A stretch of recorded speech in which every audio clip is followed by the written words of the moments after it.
আসসালামু আলাইকুম, সবাই কেমন আছেন? আশা করছি সবাই ভালো আছেন। এই দেখেন, এটা হইতেছে রোস্টের মুরগি। তা হচ্ছে মুরগিগুলো আমি ভাজে নিতেছি।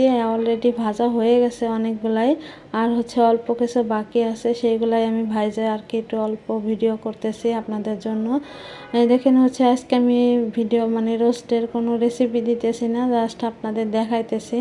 তা হচ্ছে আমি এই যে মশলা, আদা রসুন, তারপর হচ্ছে জিরে বাটা, তারপর লাস্টে দিয়ে দিলাম রসুন বাটা, এগুলো সব দিয়ে আমি হচ্ছে টক দই দিয়ে, তারপর হচ্ছে কিছুটা করে, তারপর হচ্ছে আমি লিকুইড দুধ দিয়ে দিছি। দুধ দেওয়ার পরে দেখেন আমি রোস্টগুলো দিয়ে দিতেছি। এরপরে অনেকক্ষণ ঢাইকা হচ্ছে এটাকে রান্না করে নিতে হবে। দেখেন এই পর্যায়ে এখনও হচ্ছে চুলার জাল ওঠে নাই। এখন হইতেছে দুপুরের সময়, তো এই জন্য চুলায় জাল কম থাকে, মানে গ্যাসটা কম থাকে শীতের দিনে আরও। যাই হোক, এখনও আরও অনেক কিছুক্ষণ রান্না করে নিতে হবে। তা হচ্ছে আমাদের বাচ্চারা হচ্ছে রোস্টটাই একটু পছন্দ করে, রোস্ট আর পোলাও। তবে খাইতে চায় না, গরুর মাংস খাইতে চায় না। তারপর হচ্ছে গরুর মাংস রোস্ট, ওই পাশে আছে লেবু, তারপর এই পাশে আছে সালাদ, তারপর হচ্ছে পোলাও। যাই হোক, আলহামদুলিল্লাহ এখন হইতেছে যে আমরা সবাই খাওয়া দাওয়া করে নিব। দেখেন সুন্দর এই রান্নাটা কিন্তু অনেক মজা হয়েছিল, রোস্টটা বেশি মজা হয়েছে। আচ্ছা, গরুর মাংসটাও ভালো হয়েছিল। এখন হইতেছে যে খাওয়া দাওয়া শেষ করে আমরা হইতেছে একটু বিকালে ছাদে আসছি। দেখেন ছাদটা কত সুন্দর লাগতেছে উপর থেকে দেখতে, অনেক ভালো লাগতেছে। তা হচ্ছে আমার কণ্ঠ শুনে বুঝতেছেন আমার শরীর অনেক খারাপ, আর হচ্ছে মনটাও খারাপ। যাই হোক, এখন হইতেছে যে সন্ধ্যা নেমে যাচ্ছে, কি সুন্দর সূর্যটা দেখা যাচ্ছে, সূর্যটা হইতেছে ডুবে যাইতেছে।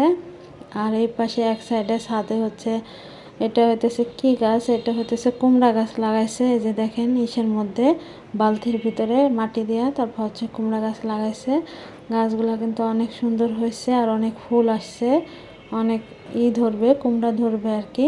আর সবুজ আছে কিন্তু গাছগুলা, মানে সবসময় পানি দেয়, পরিচর্যা করে, তো এই জন্য সব মানে গাছগুলো অনেক সুন্দর আছে। আর এইগুলা হইতেছে যে এই পাশে আরও কি কি গাছ আছে আমি এতটা চিনি না। এটা হইতেছে পুঁই শাক, আর হইতেছে করলা গাছও আছে।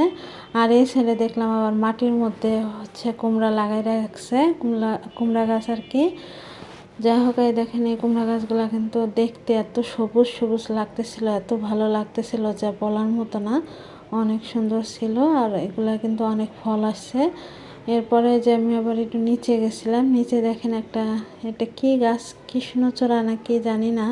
দেখেন একবারে ধুলা পড়ে আছে, পুরা বোঝা যাইতেছে যে বৃষ্টি হয় না অনেক দিন। দেখেন আর হচ্ছে সব ঘোরাটোরা করে, তারপর হচ্ছে যে রাতে বাসায় এসে একটা তরকারি রান্না করতেছিলাম। এই মাছটা ভুনাও কিন্তু অনেক মজা হয়েছিল।